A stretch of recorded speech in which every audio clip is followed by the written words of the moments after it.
একটি video viral হয়েছে বালুরঘাট কলেজের ইউনিয়ন রুমে মদ্যপানের ভিডিও, মহিলাদের সঙ্গে মদ্যপান 2022-এর ভিডিও ভাইরাল হয়েছে। আর তাতে টিএমসিপি সাইবার ক্রাইম থানায় দ্বারস্থ হচ্ছে।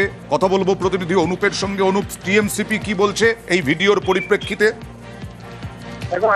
টিএমসিপির তরফ থেকে যে সুরজ দাস যাকে সেখানে দেখা যাচ্ছে, তার কিন্তু সে অভিযোগ করছে যে এই ঘটনা কিন্তু সত্যি নয়, কারণ সেই ভিডিও ইউনিয়ন রুমের ভিডিও নয় প্রথমত, দ্বিতীয়ত তাকে সেখানে ট্যাগ করা হয়েছে সেই ভিডিওতে।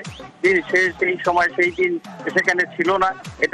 এটা সর্বৈব মিথ্যে বলে তারা জানাচ্ছে এবং তারা সাইবার ক্রাইমের দ্বারস্থ হচ্ছে বলেও কিন্তু সেই টিএমসিপির সেই নেতা সুরজ দাস জানিয়েছে।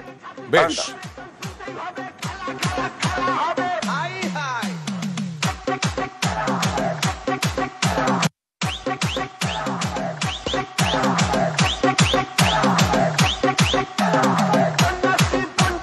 সোশ্যাল মিডিয়ায় একটা ভিডিও দেখলাম, যেটা একদম সম্পূর্ণ ফেক ভিডিও।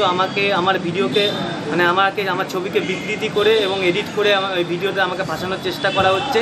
আমি এই ঘটনার সঙ্গে কোনোভাবেই যুক্ত নই। আমি আইনের দ্বারস্থ হয়েছি এবং কয়েকটা কমপ্লেনও করেছি।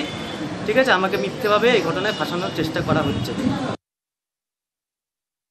তাহলে পুরানো ঘটনা যদি হয়ে থাকে, তাহলে এতদিন পর্যন্ত তৃণমূল কংগ্রেসের নেতাদের কিন্তু সেই নেতাকে সাসপেন্ড করা উচিত বা দলীয়ভাবে পদক্ষেপ নেওয়া উচিত ছিল, কিন্তু না নিয়ে তাকে কি করেছে, তাকে এখনো পর্যন্ত তৃণমূলের দলে বহাল তবিয়তে বিভিন্ন দায়িত্ব দিয়ে রেখেছে।